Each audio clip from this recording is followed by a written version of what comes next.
Start. Now, certain instances have been mentioned, as for instance tea. As you know, sir, before independence, the tea industry was practically in the hand of the Europeans. You cannot call it a monopoly because a large number of companies were owning the tea gardens.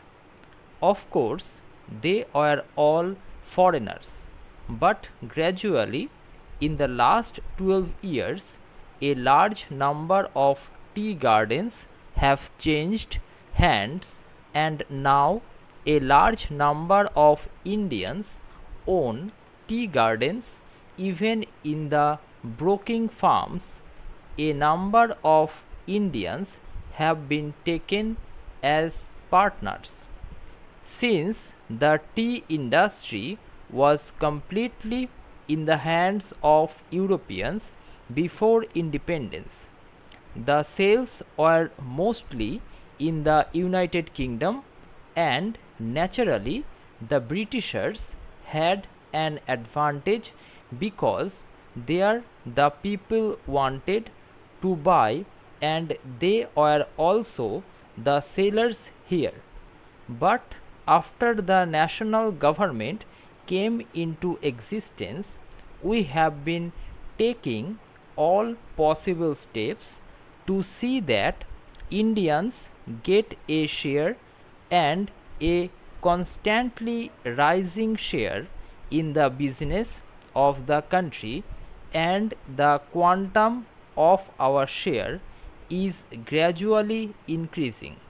And I think now in the tea trade over 80% must be in the hands of Indians. There are some very good tea gardens with them, and as a matter of fact, in the matter of quality, they are in no way inferior to the foreigners. Therefore, so far as the government policy is concerned, I do not think there is anything that can be said against it, but you cannot stop the communist members from accusing the government, because that is what they will do, whether it is right or wrong. That is their monopoly, and you cannot prevent them. In fact, the policy of the government in the matter of labor legislation and other measures has been to see that the industrialists and the big businessmen do not exploit the situation, and that the labor get a fair deal. Their wages are increased, bonus is given properly, they have a living wage, a fair wage, and so on. As a matter of fact, any legislation that is introduced seeks to increase the amenities of workers, and in spite of this being so, if somebody wants to criticize, well, you cannot prevent them, because they do not care for facts nor for truth. This resolution has no meaning because there are no monopolistic concerns, and there is no question of any query being held. Certain statements were made about the loss of foreign exchange and profit in the sales of tea. So long as the tea business was the monopoly of the Britishers, I have no doubt that that was happening, but with the vigilance now exercised by the government. They are gradually being stopped, and I do not think that we can make that charge now.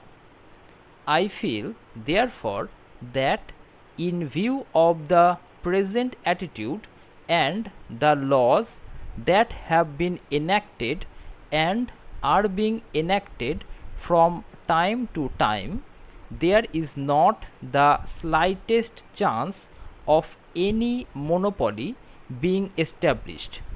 Not to speak of such a monopoly, even if exists taking advantage or exploiting the people and the consumers. Therefore, sir, I oppose this resolution.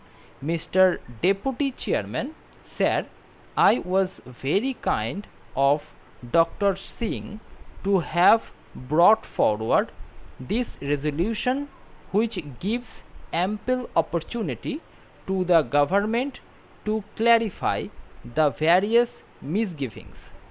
On this important question, I am glad to see that many friends on both sides have tried to contribute to this debate and have answered most of the points raised in the resolution itself.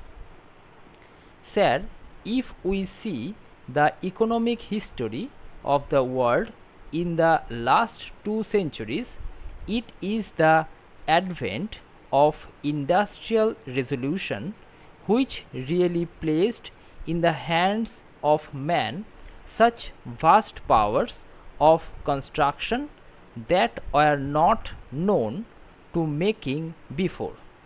The development of science and technology made all the physical, human, and organizational barriers non-existent, making is increasingly possible for an individual or a group of individuals, for a large number of persons, to produce through their own efforts and efforts of others much more than what a normal human being can do. We see today that within a short span of 200 years, man's mind has devised powerhouses. Nuclear fuel and other things, where hardly a dozen, may control the generation of 2 million kilowatts of power. That is a phenomenal growth, and this has naturally led to what Dr. Singh and many other honorable friends rightly said, a tendency for concentration of power and wealth, both economic and otherwise, into a few hands.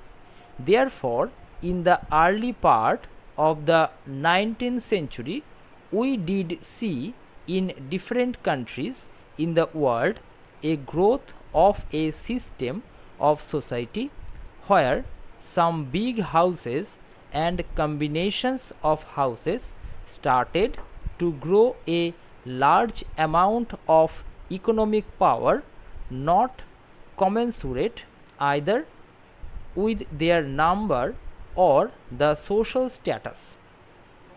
In those countries, sir, the economic growth and development was a forerunner of the social growth. We were fortunate that we had a party in this country. Stop.